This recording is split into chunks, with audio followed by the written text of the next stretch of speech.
Assalamualaikum warahmatullahi wabarakatuh.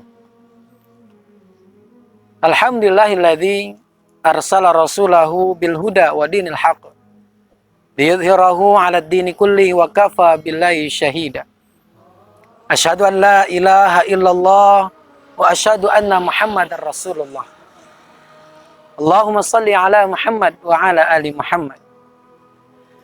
Para pemirsa yang dirahmati Allah Subhanahu wa ta'ala, setelah Rasulullah SAW mendirikan Masjid Quba, kemudian Rasulullah SAW selama 4 hari singgah di sana, dan akhirnya beliau kembali melanjutkan perjalanannya untuk menemui suku Aus dan suku Khazraj, yang mana mereka adalah orang-orang yang telah berbaiat kepada Nabi, baik itu di baiat Aqobah pertama maupun baiat Aqobah yang kedua. Yang mana dalam salah satu isi perjanjian baiat Aqobah tersebut, bahwasanya orang-orang dari suku Aus dan suku Khazraj yang ada di Madinah, mereka siap menerima kedatangan Rasulullah SAW untuk menyebarkan dakwah agama Islam di sana. Singkat cerita, berangkatlah Rasulullah dari Kuba menuju Madinah. Namun kemudian di tengah-tengah perjalanan sebelum sampai ke Madinah, Rasulullah Sallallahu Alaihi Wasallam mendapatkan wahyu dari Allah untuk melaksanakan sholat Jumat. Pada saat itu Rasulullah sedang berada dan melewati suatu tempat yang mana di situ terdapat kabilah Bani Salim, tepatnya di daerah barat daya kota Madinah.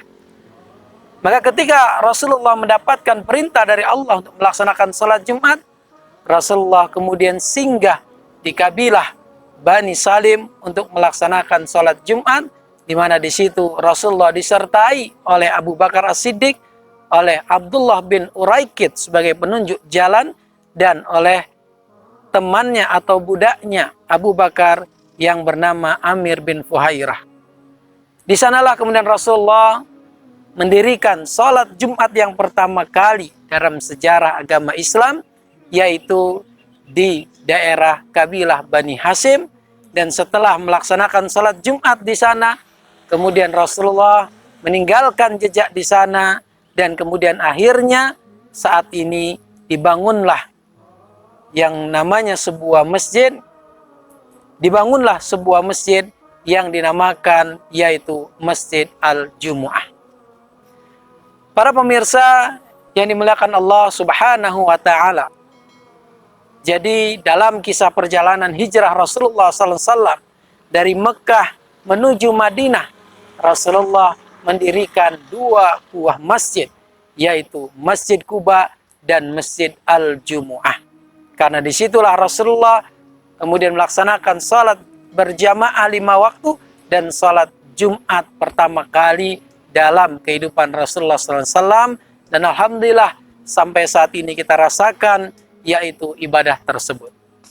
Para pemirsa yang dimuliakan Allah Subhanahu wa ta'ala, perjalanan Nabi dari Kuba menuju Madinah ditempuh kurang lebih dalam waktu 4 hari.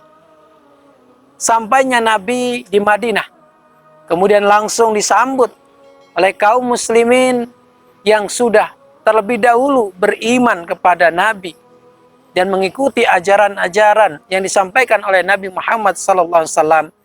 Dan di Madinah sudah siap-siap yang menyambut dari warga pribumi Madinah maupun sahabat-sahabat Nabi yang dari Mekah hijrah ke Madinah. Pertama kali Rasulullah SAW datang ke Madinah, kemudian Rasulullah singgah beberapa tempat untuk melaksanakan dakwahnya di Madinah. Sampai akhirnya kemudian Nabi SAW mencari sebuah tempat yang akan dijadikan rumah atau tempat tinggal bagi Nabi Muhammad SAW. Akhirnya setelah melakukan sebuah perjalanan mencari tempat tinggal beliau, ditemukanlah di sana yaitu sebuah lahan, yang mana lahan tersebut adalah milik 2 orang anak yatim, warisan dari kedua orang tuanya. Rasulullah SAW kemudian memilih tempat tersebut, serta kemudian membeli lahan atau tanah milik kedua anak yatim tersebut. Walaupun kedua anak yatim tersebut mengatakan, "Ya Rasulullah, tanah ini kami akan hibahkan kepada engkau. Tanah ini akan kami serahkan kepada engkau untuk didirikan sebuah rumah." Akan tetapi Rasulullah SAW menolaknya dan beliau ingin membeli tanah tersebut untuk didirikan rumah baginya. Singkat cerita, kemudian terjadilah akad kesepakatan. Rasulullah membeli tanah milik 2 anak yatim tersebut. Kemudian didirikanlah rumah Rasulullah yang sangat-sangat sederhana. Dan sebagaimana kita tahu bahwasanya setelah Rasulullah mendirikan rumahnya, tak lama kemudian Rasulullah mengajak para sahabatnya dan kaum muslimin yang sudah beriman di sana juga untuk kembali mendirikan sebuah tempat berkumpulnya umat Islam, yaitu masjid. Maka di samping rumah Rasulullah didirikan masjid yang ketiga, yaitu Masjid Nabawi, yang sampai saat ini kita dapati bahwasanya masjid tersebut merupakan salah satu masjid termegah di dunia, bahkan masjid yang berlipat-lipat kali ganda pahalanya ketika kita melakukan ibadah di tempat tersebut. Para pemirsa jamaah yang dimuliakan Allah Subhanahu wa Ta'ala, apa kemudian yang Rasulullah SAW laksanakan di Madinah? Apa strategi dakwah Rasulullah di Madinah ketika beliau sudah sampai hijrah di sana? Maka insya Allah akan kita lanjutkan kembali dalam kultum berikutnya, yaitu terkait strategi dakwah Rasulullah di kota Madinah. Mudah-mudahan kita selalu senantiasa diberikan kesehatan, keselamatan, dan tentunya keistiqomahan dalam mengikuti channel dakwah kami, yaitu channel Masjid At-Taubah Puskopkar Batam. Mudah-mudahan apa yang disampaikan dalam kultum sore hari ini menambah wawasan kita, wabil khusus tentang perjalanan hidup Nabi kita Muhammad sallallahu alaihi wasallam. Demikian kurang lebihnya, wallahu a'lam bishawab, wal afu minkum, wabillahi taufiq wal hidayah. Wassalamualaikum warahmatullahi wabarakatuh.